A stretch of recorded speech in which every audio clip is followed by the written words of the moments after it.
Today, we delve into one of history's most fascinating narratives, the rise and fall of the Roman Empire. From its humble beginnings as a small city-state to becoming a colossal power that spanned continents, the story of Rome is a remarkable tale of ambition, innovation, and eventual decline. The Roman Empire stands as one of the most influential and powerful empires in human history. From its humble beginnings as a small city-state to its dominance over the Mediterranean and vast territories spanning 3 continents, the story of Rome is one of ambition, conquest, and ultimate decline. The empire's rise to power brought advances in law, engineering, military strategy, and governance, while its eventual fall reshaped the Western world.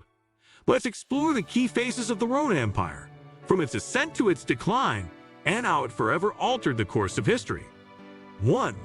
The origins of Rome. Rome's foundation is steeped in myth, with the tale of Romulus and Remus, twin brothers raised by a she-wolf, serving as the legendary starting point. Archaeological evidence, however, suggests that the city of Rome was founded around 753 BC. Initially a monarchy, early Rome was ruled by kings, including the Etruscans, who greatly influenced Roman culture, architecture, and governance. This period was marked by Rome's slow but steady growth from a collection of villages along the Tiber River to a more organized and strategic center. By 509 BCE, the last king, Tarquin the Proud, was overthrown, and the Roman Republic was established, signaling a new era in governance. 2.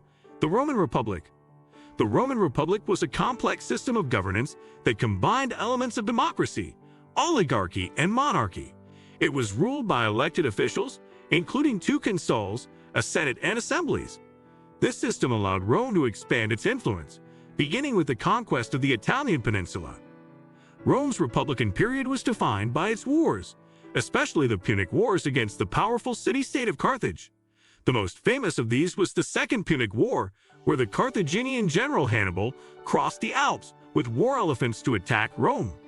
Despite significant losses, Rome emerged victorious, and by 146 BC, it had destroyed Carthage, marking its dominance over the Mediterranean. 3. The rise of the Roman Empire. The end of the Roman Republic came with the rise of Augustus, the adopted son of Julius Caesar. After defeating Mark Antony and Cleopatra in the Battle of Actium in 31 BC, Augustus consolidated power and became the first Roman emperor in 27 BC. His reign marked the beginning of the Roman Empire. Under Augustus, the empire entered a period of relative peace and stability known as the Pax Romana, Roman peace, which lasted for over 200 years. During this time, Rome expanded its borders to include much of Europe, North Africa, and the Middle East.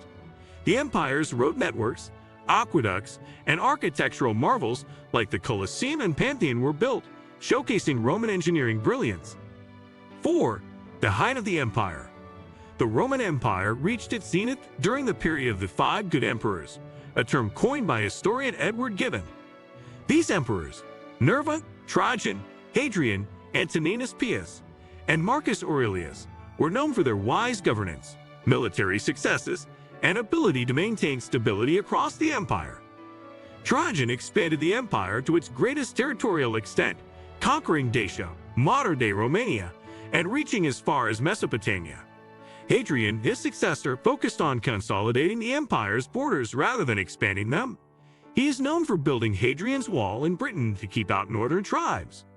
Marcus Aurelius, the last of the 5 good emperors, was a philosopher king who dealt with significant challenges, including the Marcomannic Wars and a devastating plague that weakened the empire.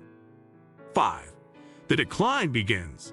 The decline of the Roman Empire began after the death of Marcus Aurelius in 180 AD. His son, Commodus, became emperor and was infamous for his erratic behavior and mismanagement. Commodus' assassination in 192 AD led to a period of instability known as the Year of the 5 Emperors, during which several leaders vied for control. This period also saw economic difficulties, with inflation, heavy taxation, and a reliance on slave labor creating societal imbalances. The empire was further destabilized by external threats as Germanic tribes and other groups began to push against Rome's borders. 6. Diocletian and the division of the empire.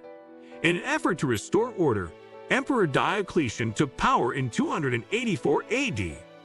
Recognizing that the empire was too large for one man to govern, he divided it into two halves, the Eastern Roman Empire and the Western Roman Empire. Diocletian ruled the East, while his colleague Maximian ruled the West. 7. The rise of Christianity and Constantine. Christianity, once a persecuted religion in the Roman Empire, began to gain prominence during this period.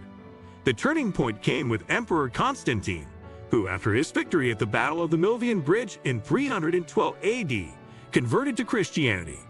In 313 AD, Constantine issued the Edict of Milan, which granted religious tolerance to Christians. Constantine also moved the capital of the empire to Byzantium, which he renamed Constantinople, modern-day Istanbul. This shift to the east further weakened the Western Roman Empire. Constantine's reign was a significant turning point in both Roman and Christian history, as Christianity became increasingly intertwined with the empire's political and cultural life. 8. The fall of the Western Roman Empire. The final decline of the Western Roman Empire was marked by internal decay, economic troubles, and external invasions. By 395 AD, the empire was permanently divided into Eastern and Western halves. The Western Empire faced relentless invasions by Germanic tribes, including the Visigoths, Vandals, and Ostrogoths. In 410 AD, the Visigoths sacked Rome, a shocking event that signaled the empire's vulnerability. The Western Roman Empire continued to lose territory, and in 476 AD, the last Roman emperor of the West, Romulus Augustulus, was deposed by the Germanic leader Odoacer. This event is traditionally seen as the fall of the Western Roman Empire, although the Eastern Roman Empire, later known as the Byzantine Empire, would continue for nearly another 1,000 years. 9. The Byzantine Empire. The Western Roman Empire fell. The Eastern Roman Empire, or Byzantine Empire, remained a powerful entity for centuries. Centered in Constantinople, the Byzantines preserved much of Roman law, culture, and governance while developing their own distinct identity. The empire would eventually fall to the Ottoman Turks in 1453, but its legacy, particularly in terms of law and Christian theology, would continue to influence Europe and the world for generations. Thank you for joining us on this journey through the history of the Roman Empire. If you enjoyed this exploration of one of the most influential civilizations in history, don't forget to subscribe for more insightful content on the stories that shaped our world.